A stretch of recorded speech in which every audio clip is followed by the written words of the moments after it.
Welcome to Beyond Film School, where I teach you all about the film industry. I'm Amber, and in this video, we are talking about why you might not make it in film. I'm gonna be honest with you, working in film is very hard. Some people might not be cut out for it, and some people have entered in the film industry and figured out it isn't for them. And then some people will jump right in like, oh my God, this is the best life ever. These are some things I'm gonna bring up that are going to be signs or something that is a little bit telling to why you may not be cut out or you may not make it in film.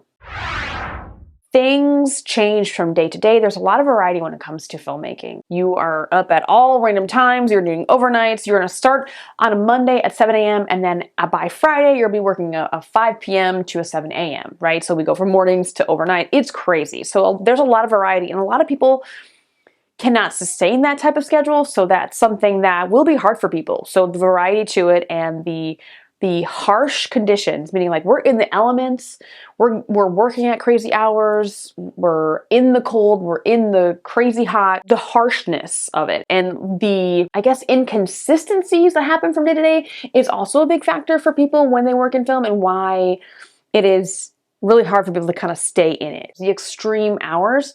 Some people are not ready to be working 12, 14, 16, 17, 19, 20 hours. Some people are not ready for that.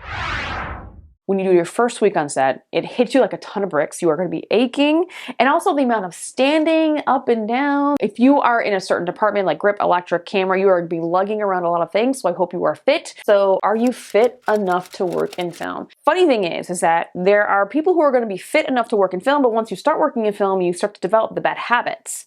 Bad habits meaning like, you are drinking every time the crew goes out, and you're drinking on the weekends, or you are not getting enough sleep, and then you're eating like garbage on set. So adding those three things, alcohol, sugar, lack of sleep, adds more stress, and all of that accumulates to a really bad day over and over and over again. And a lot of people aren't ready for that. So that is another thing. And so if you're not fit enough and you're not disciplined enough to keep up with your health and your fitness when you get on set, that is also another reason that, people are not going to make it. When I think about the mortality rate of ADs and people who work on set, it's like 55, which is crazy. Like, that's a very short lifespan. There are some big assholes on set, and I will not lie to you, there are some difficult personalities, full on. It's very hard. You're gonna have confrontation, and some people are not ready for those confrontations. They might be a pushover, or they might be a little bit more quiet, and then they get bullied. So this is another factor to film. And I don't want to say like be the person that doesn't take any shit, but like be the person that doesn't take that shit. Bitch. Yes, bitch. Can you develop a thick skin? Because if you can't, you're not gonna last very long in film. I know that we want to talk about changing the environment on a film set, and it is slowly changing, and improvements have definitely been made through previous decades. Like looking at a set now compared to the 80s, massive improvement, but we still have a long way to go. Remembering that, develop that thick skin, don't take things personally, and don't take from nobody, because honestly, if you're not setting up for yourself, I don't really know who is. So just make sure you're looking out for you. Gotta look out for number one. I know that if you're watching this video, you are most likely very in the know about what's happening in the film industry today. We are in 2025. We are dealing with post-pandemic. We are dealing with post two major big strikes that happened. We are post-streaming bubble burst. There's not that much work going around. And now we are dealing with California being on fire, which is like crazy. Like Hollywood is like basically burned down. There's a lot of things that are really affecting the film industry. Now, with that, a lot of work has gone out of the United States, gone out of LA, gone out of New York, moved around, going overseas, or just not been greenlit. So there's less work going around. And with that comes inconsistencies in your income and the amount of things you're able to work on, right? So where, for example, myself, a couple years ago, I definitely was working all the time. And me being in a higher position as an AD, meaning like there are less ADs than PA. So when I was a PA, living was good. I was on a job all the time. And when I went up a level to the AD position, there are like, let's just say 8 PAs to 4 ADs or 5 ADs, depending, or 3 ADs, depending on what project you're working on.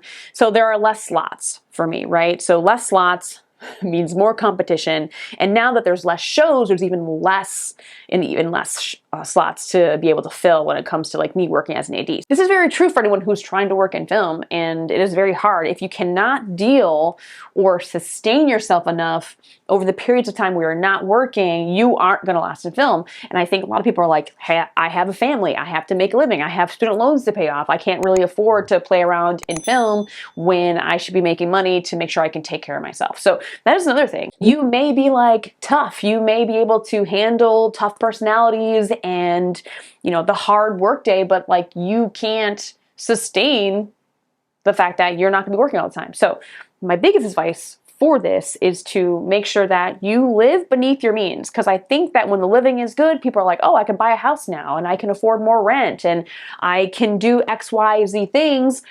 When you're like, but wait a minute, what if I don't have a job in 6 months, or maybe I lose this gig or whatever? So live beneath your means is the best advice I can give you. And I'm not trying to give you financial advice, but you never know. Live beneath your means, honestly. So that is something that if you can't sustain yourself, you're not going to be working in film because you can't pay your bills. Mentioning what I just said about how there is less work, and then you're like, oh, the inconsistencies in my income, you know, when's my next job coming? And then you're like stressing out, you're worrying about where your next job is coming from. If you have no patience, you're going to be stressed. You're going to give yourself a heart attack. So just know that if you have no patience, your survival rate in film is very, very low. Because I know a lot of people now, when it comes to their career, they want to make it big. They want that big hit. They want to sell their script. They want to, you know, they wanted to do all the things that are going to make them successful to make sure they have enough money and they get enough fame and whatever. And when you see like an overnight success, know that they've been working for like 10, 15 years to get there. So, I mean, myself, the fact that I'm an AD and I'm in the DGA, it took me a long time. It took many, many years to build my days to get there and to gain the experience to actually be an AD on a union set. Patience. If you don't have patience, it's gonna be really hard and stressful for you.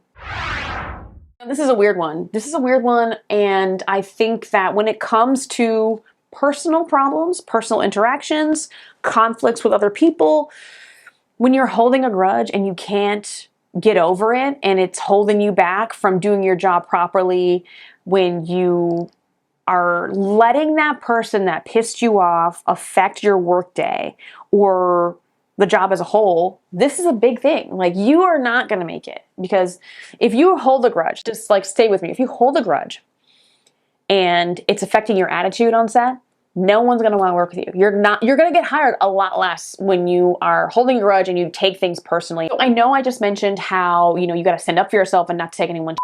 But if you're doing that too often, then you're taking things a little bit too personally. Sometimes you got to let things roll off your back, guys. So keeping a grudge and creating more problems for yourself, and you are the difficult personality, it is going to be harder for you to, you know, be hired more and to actually have a successful film career. If you are holding a grudge, don't let it affect your day. Don't let these people get to you. Don't waste your energy on people that are going to piss you off.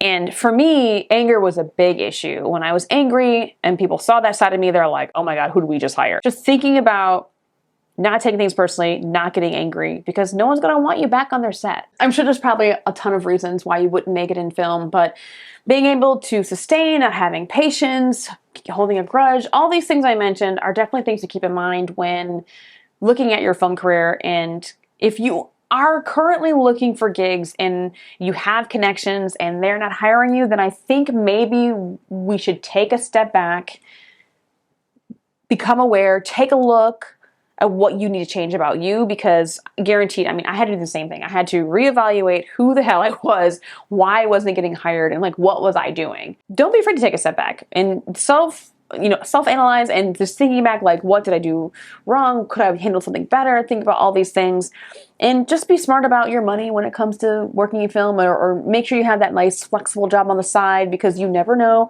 Just, these are some of the things that I just want to warn you about when you're getting into film. And if you are trying to unlock more film opportunities, I do have a mini course for you.